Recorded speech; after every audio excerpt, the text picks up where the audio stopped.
Wireless by Agatha Christie. Above all, avoid worry and excitement, said Dr. Maynell, in the comfortable fashion affected by doctors. Mrs. Harter, as is often the case with people hearing these soothing but meaningless words, seemed more doubtful than relieved. There is a certain cardiac weakness, continued the doctor fluently, but nothing to be alarmed about. I can assure you of that. All the same, he added, it might be as well to have a lift installed. What about it? Mrs. Harter looked worried. Dr. Maynell, on the contrary, looked pleased with himself. The reason he liked attending rich patients rather than poor ones was that he could exercise his active imagination in prescribing for their ailments. Yes, a lift, said Dr. Maynell, trying to think of something else even more dashing, and failing. Then we shall avoid all undue exertion. Daily exercise on the level on a fine day, but avoid walking up hills. And above all, he added happily, plenty of distraction for the mind. Don't dwell on your health. To the old lady's nephew, Charles Ridgway, the doctor was slightly more explicit. Do not misunderstand me, he said. Your aunt may live for years, probably will. At the same time, shock or overexertion might carry her off like that. He snapped his fingers. She must lead a very quiet life. No exertion, no fatigue. But of course, she must not be allowed to brood. She must be kept cheerful and the mind well distracted. Distracted, said Charles Ridgway thoughtfully. Charles was a thoughtful young man. He was also a young man who believed in furthering his own inclinations whenever possible. That evening he suggested the installation of a wireless set. Mrs. Harter, already seriously upset at the thought of the lift, was disturbed and unwilling. Charles was fluent and persuasive. I do not know that I care for these newfangled things, said Mrs. Harter piteously. The waves, you know, the electric waves, they might affect me. Charles in a superior and kindly fashion pointed out the futility of this idea. Mrs. Harter, whose knowledge on the subject was of the vaguest, but who was tenacious of her own opinion, remained unconvinced. All that electricity, she murmured timorously. You may say what you like, Charles, but some people are afraid of electricity. I have always had a terrible headache before a thunderstorm. I know that. She nodded her head triumphantly. Charles was a patient young man. He was also persistent. My dear Aunt Mary, he said, let me make the thing clear to you. He was something of an authority on the subject. He delivered now quite a lecture on the theme. Warming to his task, he spoke of bright emitter valves, of dull emitter valves, of high frequency and low frequency, of amplification and of condensers. Mrs. Harter, submerged in a sea of words that she did not understand, surrendered. Of course, Charles, she murmured. If you really think— My dear Aunt Mary, said Charles enthusiastically, it is the very thing for you, to keep you from moping and all that. The lift prescribed by Dr. Maynell was installed shortly afterwards and was very nearly the death of Mrs. Harter, since, like many other old ladies, she had a rooted objection to strange men in the house. She suspected them one and all of having designs on her old silver. After the lift, the wireless set arrived. Mrs. Harter was left to contemplate the repellent object, a large, ungainly-looking box, studded with knobs. It took all Charles's enthusiasm to reconcile her to it. Charles was in his element.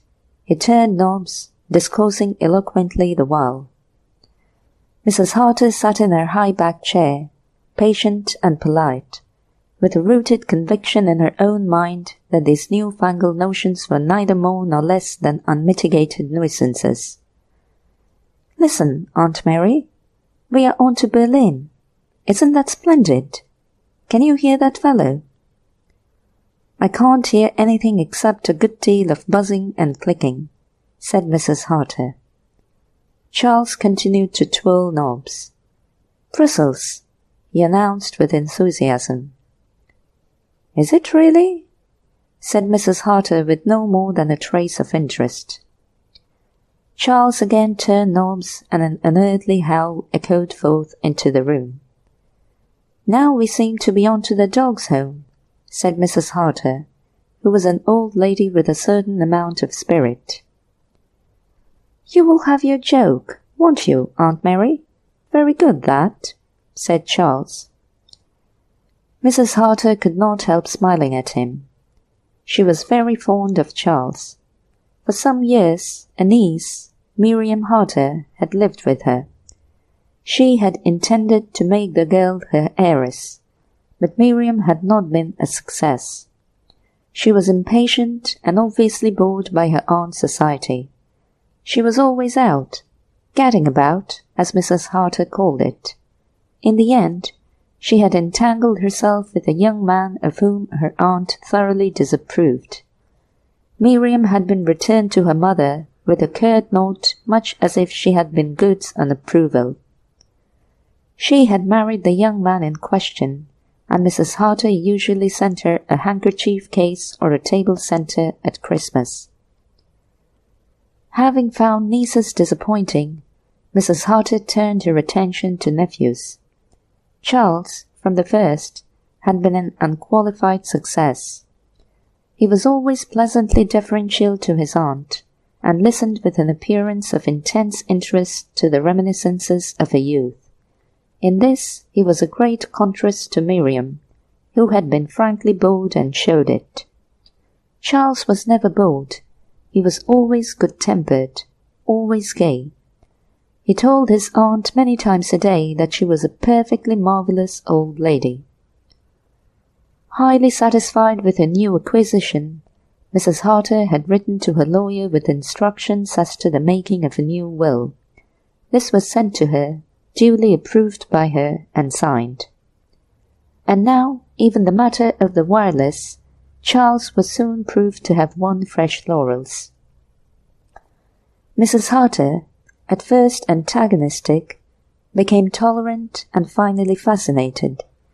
She enjoyed it very much better when Charles went out.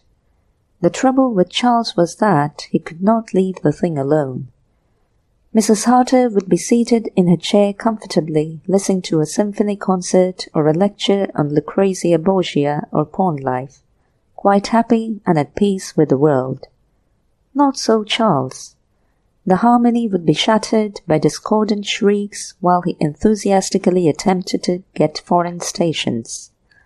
But on those evenings when Charles was dining out with friends, Mrs. Harter enjoyed the wireless very much indeed. She would turn on 2 switches, sit in her high-backed chair, and enjoy the program of the evening.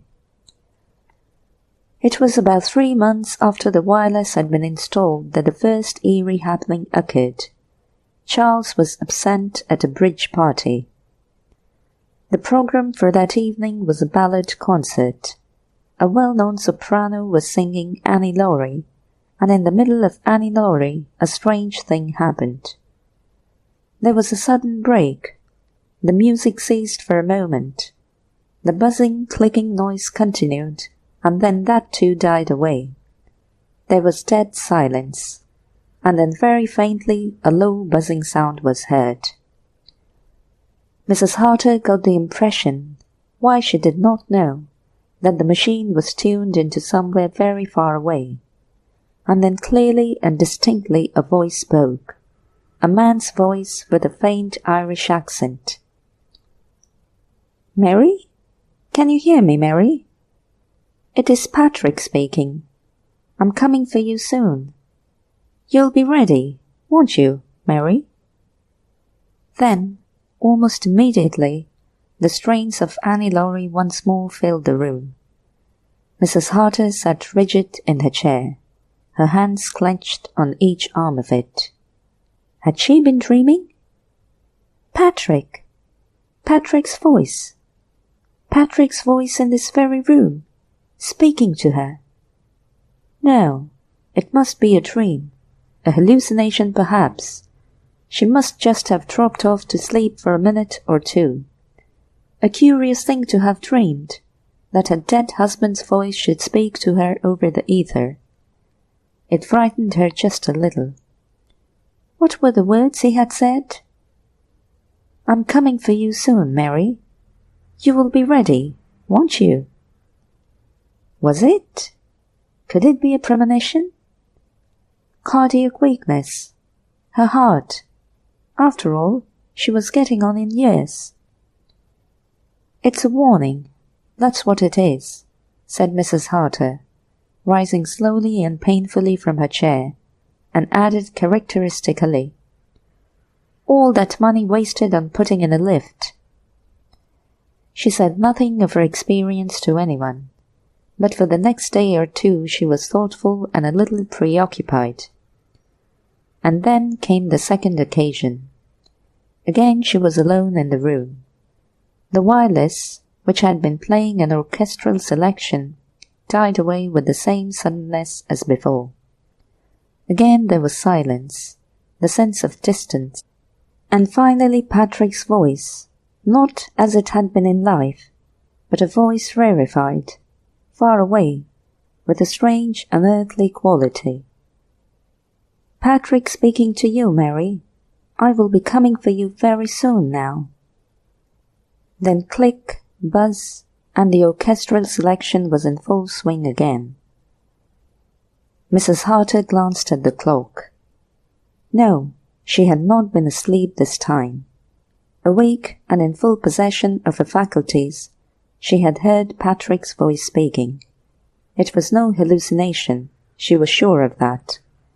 In a confused way she tried to think over all that Charles had explained to her of the theory of ether waves. Could it be Patrick had really spoken to her? That his actual voice had been wafted through space? There were missing wavelengths or something of that kind. She remembered Charles speaking of gaps in the scale. Perhaps the missing waves explained all the so-called psychological phenomena? No, there was nothing inherently impossible in the idea. Patrick had spoken to her. He had availed himself of modern science to prepare her for what must soon be coming. Mrs. Harter rang the bell for her maid, Elizabeth. Elizabeth was a tall, gaunt woman of 60. Beneath an unbending exterior she concealed a wealth of affection and tenderness for her mistress. Elizabeth, said Mrs. Harter when a faithful retainer had appeared. You remember what I told you? The top left-hand drawer of my bureau. It is locked. The long key with the white label. Everything is there ready. Ready, ma'am? For my burial, snorted Mrs. Harter. You know perfectly well what I mean, Elizabeth. You helped me to put the things there yourself. Elizabeth's face began to work strangely. Oh, ma'am, she wailed, don't dwell on such things. I thought you was a slight better. We have all got to go some time or another, said Mrs. Harter practically. I'm over my 70, Elizabeth. There, don't make a fool of yourself. If you must cry, go and cry somewhere else. Elizabeth retired, still sniffling. Mrs. Harter looked after her with a good deal of affection. Silly old fool, but faithful, she said. Very faithful. Let me see. Was it £100 or only 50 I left her? It ought to be 100. She has been with me a long time. The point worried the old lady, and the next day she sat down and wrote to her lawyer, asking if he would send her will so that she might look over it. It was that same day that Charles startled her by something he said at lunch. "By the way, Aunt Mary," he said, "who is that funny old josser up in the spare room? The picture over the mantelpiece, I mean. The old Johnny with the beaver and side whiskers?" Mrs. Harter looked at him austerely. "That is your Uncle Patrick as a young man," she said. "Oh, Aunt Mary, I'm awfully sorry. I didn't mean to be rude." Mrs. Harter accepted the apology with a dignified bend of the head. Charles went on rather uncertainly. "I just wondered. You see—" He stopped undecidedly, and Mrs. Harter said sharply, "Well, what were you going to say?" "Nothing," said Charles hastily. "Nothing that makes sense, I mean." For the moment the old lady said nothing more, but later that day, when they were alone together, she returned to the subject. "I wish you would tell me, Charles. What was it that made you ask me about the picture of your uncle?" Charles looked embarrassed. "I told you, Aunt Mary, it was nothing but a silly fancy of mine. Quite absurd." "Charles," said Mrs. Harter in a most autocratic voice, "I insist upon knowing." "Well, my dear aunt, if you will have it, I fancied I saw him. The man in the picture, I mean, looking out of the end window when I was coming up the drive last night. Some effect of the light, I suppose. I wondered who on earth he could be. The face was so early Victorian, if you know what I mean. And then Elizabeth said there was no one, no visitor or stranger in the house. And later in the evening I happened to drift into the spare room, and there was the picture over the mantelpiece. My man to the life. It was quite easily explained, really, I expect. Subconscious and all that. Must have noticed the picture before without realizing that I had noticed it, and then just fancied the face at the window." "The end window?" said Mrs. Harter sharply. "Yes. Why?" "Nothing," said Mrs. Harter. But she was startled all the same. That room had been her husband's dressing room. That same evening, Charles again being absent, Mrs. Harter sat listening to the wireless with feverish impatience. If for the third time she heard the mysterious voice, it would prove to her finally and without a shadow of doubt that she was really in communication with some other world. Although her heart beat faster, she was not surprised when the same break occurred, and after the usual interval of deathly silence, the faint, far-away Irish voice spoke once more. "Mary, you are prepared now. On Friday I shall come for you. Friday at 9:30. Do not be afraid. There will be no pain. Be ready." Then, almost cutting short the last word, the music of the orchestra broke out again, clamorous and discordant. Mrs. Harter sat very still for a minute or two. Her face had gone white, and she looked blue and pinched round the lips. Presently she got up and sat down at a writing desk. In a somewhat shaky hand she wrote the following lines. "Tonight, at 9:15, I have distinctly heard the voice of my dead husband. He told me that he would come for me on Friday night at 9:30. If I should die on that day and at that hour, I should like the facts made known so as to prove beyond question the possibility of communicating with the spirit world. Mary Harter." Mrs. Harter read over what she had written, enclosed it in an envelope, and addressed the envelope. Then she rang the bell, which was promptly answered by Elizabeth. Mrs. Harter got up from her desk and gave the note she had just written to the old woman. "Elizabeth," she said, "if I should die on Friday night, I should like that note given to Dr. Maynell." "No," as Elizabeth appeared to be about to protest, "do not argue with me. You have often told me you believe in premonitions. I have a premonition now. There is one thing more. I have left you in my will £50. I should like you to have £100. If I'm not able to go to the bank myself before I die, Mr. Charles will see to it." As before, Mrs. Harter cut short Elizabeth's tearful protests. In pursuance of her determination, the old lady spoke to her nephew on the subject the following morning. "Remember, Charles, that if anything should happen to me, Elizabeth is to have an extra £50. "You are very gloomy these days, Aunt Mary," said Charles cheerfully. "What is going to happen to you? According to Dr. Maynell, we shall be celebrating your 100th birthday in 20 years or so." Mrs. Harter smiled affectionately at him, but did not answer. After a minute or two she said, "What are you doing on Friday evening, Charles?" Charles looked a trifle surprised. "As a matter of fact, the Ewings asked me to go in and play bridge. But if you would rather I stayed at home—" "No," said Mrs. Harter with determination. "Certainly not. I mean it, Charles. On that night of all nights I should much rather be alone." Charles looked at her curiously, but Mrs. Harter vouchsafed no further information. She was an old lady of courage and determination. She felt that she must go through with a strange experience single-handed. Friday evening found the house very silent. Mrs. Harter sat as usual in a straight-backed chair drawn up to the fireplace.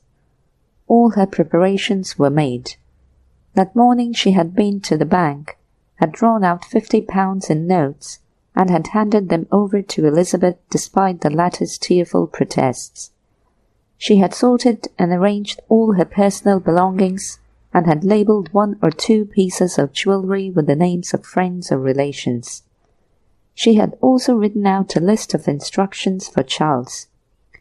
The Worcester tea service was to go to Cousin Emma, the Sevres jars to young William, and so on.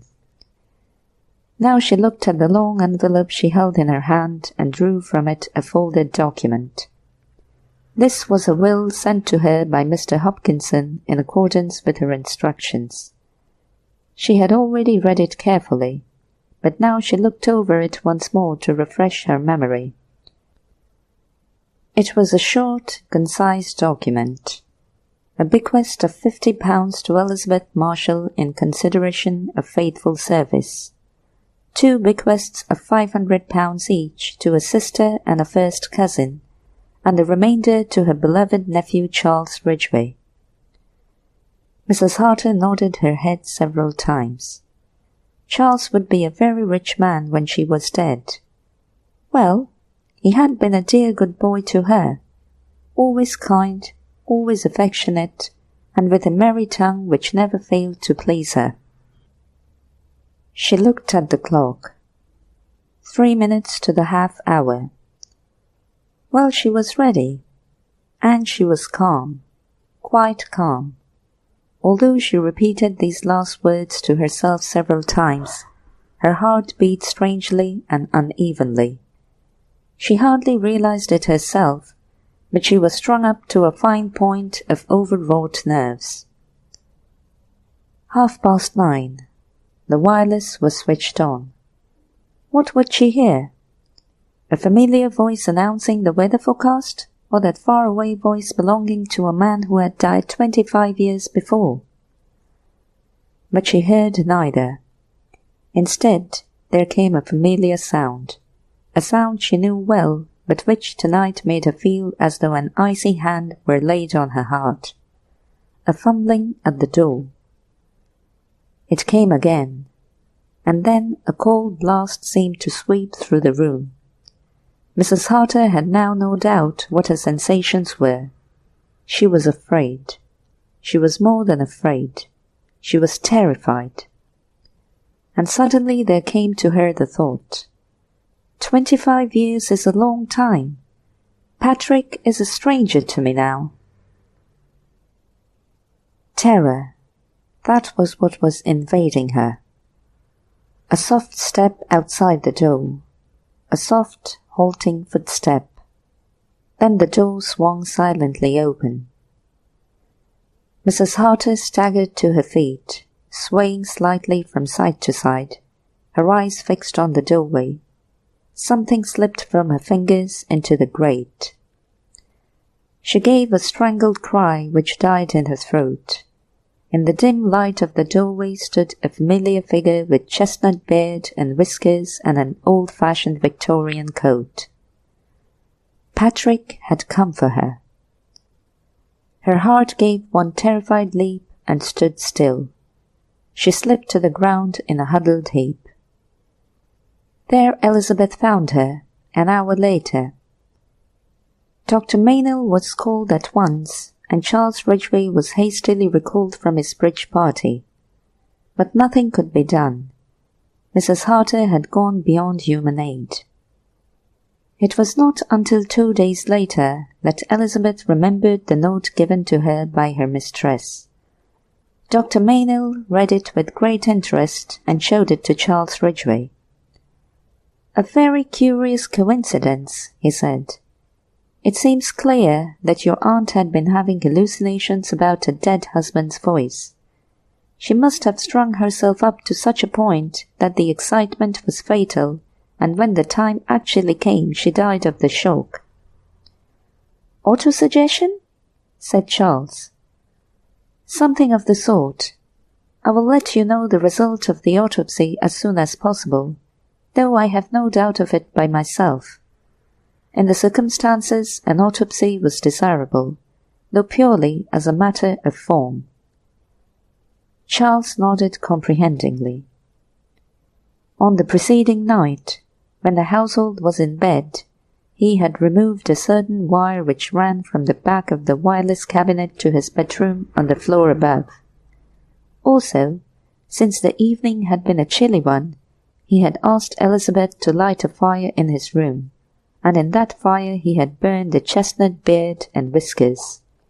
Some Victorian clothing belonging to his late uncle he replaced in the camphor-scented chest in the attic. As far as he could see, he was perfectly safe. His plan, the shadowy outline of which had first formed in his brain when Dr. Maynell had told him that his aunt might with due care live for many years, had succeeded admirably. "A sudden shock," Dr. Maynell had said. Charles, that affectionate young man, beloved of old ladies, smiled to himself. When the doctor departed, Charles went about his duties mechanically. Certain funeral arrangements had to be finally settled. Relatives coming from a distance had to have trains looked out for them. In 1 or 2 cases, they would have to stay the night. Charles went about it all efficiently and methodically, to the accompaniment of an undercurrent of his own thoughts. A very good stroke of business. That was the burden of them. Nobody, least of all his dead aunt, had known in what perilous straits Charles stood. His activities, carefully concealed from the world, had landed him where the shadow of a prison loomed ahead. Exposure and ruin had stared him in the face unless he could in a few short months raise a considerable sum of money. Well, that was all right now. Charles smiled to himself. Thanks to... yes, call it a practical joke. Nothing criminal about that. He was saved. He was now a very rich man. He had no anxieties on the subject, for Mrs. Harter had never made any secret of her intentions. Chiming in very appositely with these thoughts, Elizabeth put her head round the door and informed him that Mr. Hopkinson was here and would like to see him. About time too, Charles thought. Repressing a tendency to whistle, he composed his face to one of suitable gravity and repaired to the library. There he greeted the precise old gentleman who had been for over a quarter of a century the late Mrs. Harter's legal adviser. The lawyer seated himself at Charles' invitation, and with a dry cough entered upon business matters. "I did not quite understand your letter to me, Mr. Ridgway. You seem to be under the impression that the late Mrs. Harter's will was in our keeping." Charles stared at him. "But surely I've heard my aunt say as such." "Oh, quite so, quite so. It was in our keeping." "Was?" "That is what I said. Mrs. Harter wrote to us, asking that it might be forwarded to her on Tuesday last." An uneasy feeling crept over Charles. He felt a far-off premonition of unpleasantness. "Doubtless it will come to light amongst her papers," continued the lawyer smoothly. Charles said nothing. He was afraid to trust his tongue. He had already been through Mrs. Harter's papers pretty thoroughly, well enough to be quite certain that no will was amongst them. In a minute or two, when he had regained control of himself, he said so. His voice sounded unreal to himself, and he had a sensation as of cold water trickling down his back. "Has anyone been through her personal effects?" asked the lawyer. Charles replied that her own maid, Elizabeth, had done so. At Mr. Hopkinson's suggestion, Elizabeth was sent for. She came promptly, grim and upright, and answered the questions put to her. She had been through all her mistress's clothes and personal belongings. She was quite sure that there had been no legal document such as a will amongst them. She knew what the will looked like. Her mistress had had it in her hand only the morning of her death. "Are you sure of that?" asked the lawyer sharply. "Yes, sir. She told me so, and she made me take £50 in notes. The will was in a long blue envelope." "Quite right," said Mr. Hopkinson. "Now I come to think of it," continued Elizabeth, "that same blue envelope was lying on this table the morning after, but empty. I laid it on the desk." "I remember seeing it there," said Charles. He got up and went over to the desk. In a minute or two he turned round with an envelope in his hand which he handed to Mr. Hopkinson. The latter examined it and nodded his head. "That is the envelope in which I dispatched the will on Tuesday last." Both men looked hard at Elizabeth. "Is there anything more, sir?"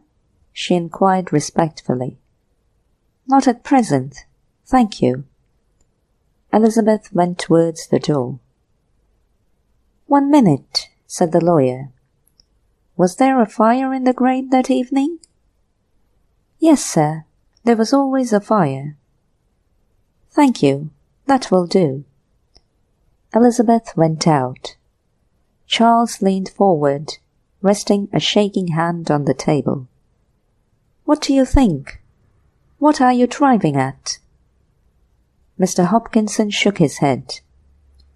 "We must still hope the will may turn up.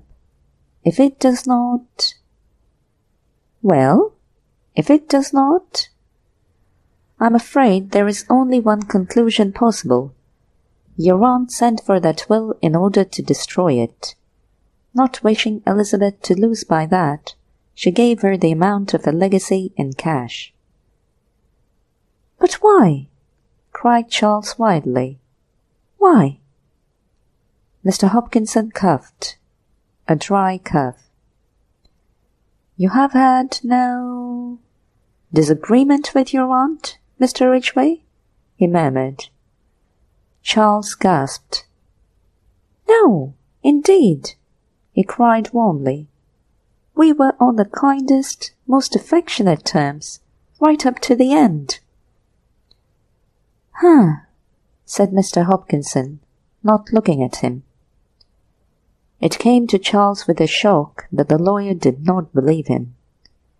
Who knew what this dry old stick might not have heard? Rumours of Charles's doings might have come round to him. What more natural than that he should suppose that these same rumours had come to Mrs. Harter, and the aunt and nephew should have had an altercation on the subject?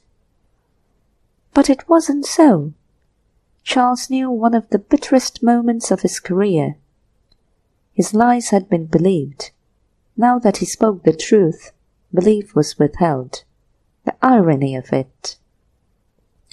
Of course his aunt had never burned the will. Of course. His thoughts came to a sudden check. What was that picture rising before his eyes? An old lady with one hand clasped to her heart. Something slipping. A paper falling on the red-hot embers. Charles's face grew livid. He heard a hoarse voice, his own, asking, "If that will is never found?"